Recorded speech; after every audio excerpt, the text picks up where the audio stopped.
அண்மைச் செய்தி. புதுச்சேரியில் அமைச்சர்களுக்கு துறை ஒதுக்கீடு செய்யப்பட்டுள்ளதை தற்போதைய அண்மைச் செய்தியாக பார்த்துக் கொண்டிருக்கின்றோம்.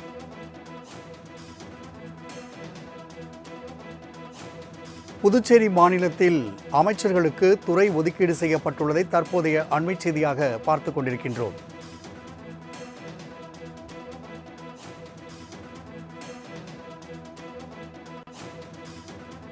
புதுச்சேரியில் என்டிஏ கூட்டணியில் என்ஆர் காங்கிரஸ் தலைவர் ரங்கசாமி அவர்கள் முதலமைச்சராக உள்ளார். இந்நிலையில் புதுச்சேரியில் அமைச்சர்களுக்கான துறை ஒதுக்கீடு செய்யப்பட்டுள்ளதை தற்போதைய அண்மைச் செய்தியாக பார்த்துக் கொண்டிருக்கின்றோம்.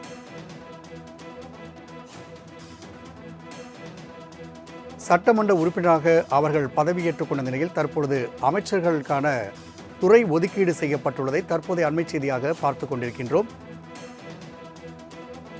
கூடுதல் விவரங்களை செய்தியாளர் தன்ராஜ் வழங்க கேட்கலாம். தன்ராஜ், புதுச்சேரியில் அமைச்சர்கள் யார் யாருக்கு என்னென்ன துறை ஒதுக்கப்பட்டுள்ளது, கூடுதல் விவரங்களை பதிவிடலாம். கண்டிப்பாக புதுச்சேரியில் கடந்த ஏப்ரல் மாதம் சட்டமன்ற தேர்தல் நடைபெற்ற நிலையில் மே மாதம் அதற்கான முடிவுகள் வெளியானது. இதனைத் தொடர்ந்து கடந்த மே மாதம் முதலில் முதலமைச்சர் மற்றும் 2 அமைச்சர்கள் பதவியேற்றனர். அதாவது என்ஆர் காங்கிரஸை சேர்ந்த மல்லாடி கிருஷ்ணா, பாஜகவை சேர்ந்த நமச்சிவாயம் ஆகியோர் முதலில் பதவியேற்றுக் கொண்டனர். அதனைத் தொடர்ந்து அமைச்சரவை விரிவாக்கமானது கடந்த ஜூன் மாதம் நடைபெற்றது. ஜூன் 17ஆம் தேதி நடைபெற்றது. அப்போது பாஜகவை சேர்ந்த திரு GNS ராஜசேகரன் அவர்களும் என்ஆர் காங்கிரஸை சேர்ந்த ராஜவேலு மற்றும் சிவகுந்து ஆகியோரும் அமைச்சர்களாக பதவியேற்றுக் கொண்டனர். இருந்த போதிலும் பாஜக மற்றும் என்ஆர் காங்கிரஸ் இடையே அமைச்சர்களுக்கு இலாக்கா ஒதுக்குவதில் தொடர்ந்து இழுபறியானது நீடித்து வந்தது. அதாவது கடந்த ஆண்டை போலவே பாஜகவிற்கு முக்கிய துறைகள் கேட்கப்பட்டிருந்தது. சென்ற முறை பாஜகவிற்கு உள்துறை உள்ளிட்ட முக்கிய துறைகள் ஒதுக்கப்பட்டிருந்தன. அதே துறைகளை தற்போதும் ஒதுக்க வேண்டும் என முதல்வரிடம் பாஜக சார்பில் வலியுறுத்தப்பட்டது. இதன் காரணமாக நீண்ட நாட்களாக இந்த இலாக்கா ஒதுக்குவதில் இழுபறியானது ஏற்பட்டது. கிட்டத்தட்ட 85 நாட்களுக்கு மேலாக நீடித்த இந்த இழுபறியானது தற்போது முடிவுக்கு வந்துள்ளது. இன்றைய தினம் முதலமைச்சர் ரங்கசாமி இந்த இலாக்கா தொடர்பான கடிதத்தை துணைநிலை ஆளுநர் வழங்கியதை தற்போது அந்த முதலமைச்சர் மற்றும் அமைச்சர்களுக்கான இலாக்காக்கள் ஒதுக்கப்பட்டுள்ளன. அதன்படி முதலமைச்சர் ரங்கசாமியிடம் நிதித்துறை, கூட்டுறவு, வருவாய், கலால் துறை, பொது நிர்வாகம், சுகாதாரத்துறை, இந்து அறநிலையத்துறை, உள்ளாட்சித்துறை, போக்குவரத்து உள்ளிட்ட துறைகளிலும் அமைச்சர் நமச்சிவாயத்திற்கு உள்துறை, கால்நடை, வனத்துறை, மின்துறை, கல்வித்துறை, உயர்கல்வித்துறை, சட்டத்துறை ஆகிய துறைகளும் ஒதுக்கப்பட்டுள்ளன. இதேபோல் என்ஆர் காங்கிரஸை சேர்ந்த மல்லாடி கிருஷ்ணராவிற்கு பொதுப்பணித்துறை, சுற்றுலாத்துறை, மீனவர் நலத்துறை, துறைமுகம், தொழில்துறை, தொழிலாளர் நலத்துறை துறைகளும் ஒதுக்கப்பட்டுள்ளன. இதேபோல் என்ஆர் காங்கிரஸை சேர்ந்த மற்றொரு அமைச்சரான ராஜவேலுவிற்கு ஆதி திராவிடர், கலை பண்பாட்டுத்துறை, வீட்டு வசதி துறை வாரியமும் ஒதுக்கப்பட்டுள்ளது. மற்றொரு அமைச்சரான சிவக்கொழுந்துவிற்கு, அதாவது என்ஆர் காங்கிரஸை சேர்ந்த சிவக்கொழுந்துவிற்கு குடிமைப் பொருள் வழங்கல் துறை, சமூக நலத்துறை, மகளிர் மற்றும் குழந்தைகள் மேம்பாட்டு உள்ளிட்ட துறைகளும் ஒதுக்கப்பட்டுள்ளன.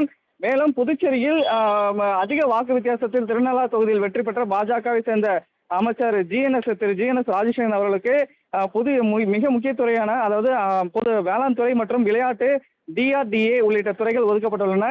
இவர் காரைக்காலை சேர்ந்தவர். திருநள்ளா தொகுதியில் பாஜக சார்பில் போட்டியிட்டு புதுச்சேரியிலே பாஜக சார்பில் அதிக வாக்கு வித்தியாசத்தில் வெற்றி பெற்றவர். மேலும் காரைக்கால் பகுதியை சேர்ந்தவர் இவர் என்பதால் இவருக்கு வேளாண் துறையானது முக்கிய துறையான வேளாண் துறை வழங்கப்பட்டுள்ளது. அதனுடன் விளையாட்டுத்துறையும் DRDA எனப்படும் துறையும் இவருக்கு ஒதுக்கப்பட்டுள்ளது. இது மட்டும் இல்லாமல் இவருக்கு முன்னாள் ராணுவ வீரர்களுக்கான அந்த நலத்துறையும் ஒதுக்கப்பட்டுள்ளது.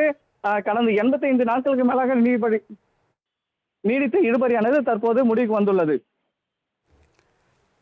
தன்ராஜ், இதில் முக்கியமாக திருநள்ளூர் தொகுதியில் அதிக வாக்குகள் வித்தியாசத்தில் வெற்றி பெற்ற திரு GNS ராஜசேகரன் அவர்களுக்கு கல்வித்துறை ஒதுக்கப்படும் என்ற ஒரு எதிர்பார்ப்பும் இருந்தது. இந்நிலையில் அவருக்கு விளையாட்டு மற்றும் இளைஞர்நலத்துறையானது ஒதுக்கப்பட்டுள்ளது. இது குறித்தான விவரங்களை பதிவிடலாம். நிச்சயமாக. அதாவது புதுச்சேரியில் பாஜக சார்பில் போட்டியிட்டவர்களில் மொத்தம் 10 இடங்களில் பாஜக சார்பில் வேட்பாளர்கள் நிறுத்தப்பட்டிருந்தாலும் 4 இடங்களில் பாஜகவை சேர்ந்த வேட்பாளர்கள் வெற்றி பெற்றிருந்தனர். அதாவது புதுச்சேரியில் 2 தொகுதிகளிலும், காரைக்கால் மாவட்டத்தில் 2 தொகுதிகளிலும் பாஜக வெற்றி பெற்றிருந்தனர். இதில் புதுச்சேரியிலே இந்த வெற்றி பெற்ற 4 பாஜக MLA-க்களில் திருநள்ளா தொகுதியில் வெற்றி பெற்ற திரு GNS ராஜசேகரன் அவர்கள் தான் 9500 வாக்குகள் மேல் வித்தியாசத்தில் மிகப்பெரிய வெற்றி பெற்றிருந்தார். அவருக்கு வந்து இந்த அமைச்சரவையில் இடம் கிடைக்கும் என முதலில் இடம் பேசப்பட்டது. அதனைத் தொடர்ந்து அவருக்கு வந்து அமைச்சர் பொறுப்பானது வழங்கப்பட்டது. தொடர்ந்து அவருக்கு ஒதுக்கப்படும் இலாக்கா வந்து கல்வித்துறை அல்லது தொழில்துறை ஒதுக்கப்படும் என முதலில் பேசப்பட்டது. இருந்த போதிலும் காரைக்கால் மாவட்டம் ஒரு கடைமடை பகுதி, விவசாயிகள் நிறைந்த பகுதி, காவிரி நீரை நம்பியிருக்கக்கூடிய பகுதி, விவசாயிகள் அதிகமாக உள்ள பகுதி என்பதால் அவருக்கு வந்து முக்கியத்துவம் தரக்கூடிய வகையில் வேளாண் துறையானது ஒதுக்கப்பட்டுள்ளது. காரைக்கால் மாவட்டத்தில் உள்ள பல்வேறு விவசாயிகளுக்கு வந்து ஒரு இருக்கக்கூடிய பிரச்சனைகளை சுமூக தீர்வு மூலமா எட்டப்பதற்காக இவருக்கு முக்கியத்துவம் அளிக்கும் வகையில் இந்த துறையானது ஒதுக்கப்பட்டுள்ளது. ஏற்கனவே வந்து காவிரி நீர் உள்ளிட்ட பல்வேறு பிரச்சனைகளால் காரைக்கால் கடைமட்ட விவசாயிகள் பாதிக்கப்பட்டுள்ளனர். மழை காலங்களிலும் கடுமையான புயல் காலங்களிலும் வந்து விவசாயிகள் பாதிக்கப்பட்டுள்ளனர். அவர்களுக்கு முக்கியத்துவம் வழங்கும் வகையில் அவர்களுக்கு தேவையான உதவிகளையும் செய்யக்கூடிய வகையில் இவருக்கு வந்து இந்த துறையானது ஒதுக்கப்பட்டுள்ளது.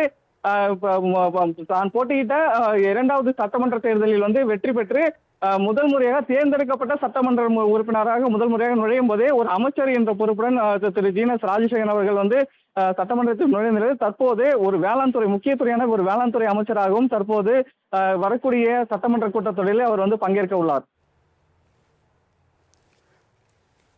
சமூக ஆர்வலராகவும் இருந்த ஜிஎன்எஸ் ராஜசேகரன் அவர்கள் அமைச்சர் பதவி ஏற்றதே அப்பகுதி மக்களுக்கு ஒரு பெரிய மகிழ்ச்சியாக இருந்தது. இந்நிலையில் நீங்கள் குறிப்பிட்டது போல இந்த வேளாண் துறை சார்ந்த ஒரு அமைச்சரவை என்பது அப்பகுதியில் இருக்கக்கூடிய விவசாயிகளுக்கும் ஏழை தொழிலாளர்களுக்கும் ஒரு முக்கியம் வாய்ந்ததாக பார்க்கப்படுகிறது. மேலும் இந்த துறைகள் ஒதுக்கப்பட்ட பிறகாக என்னென்ன ஒரு முக்கிய அறிவிப்புகளை அவர் வெளியிட்டுள்ளார்?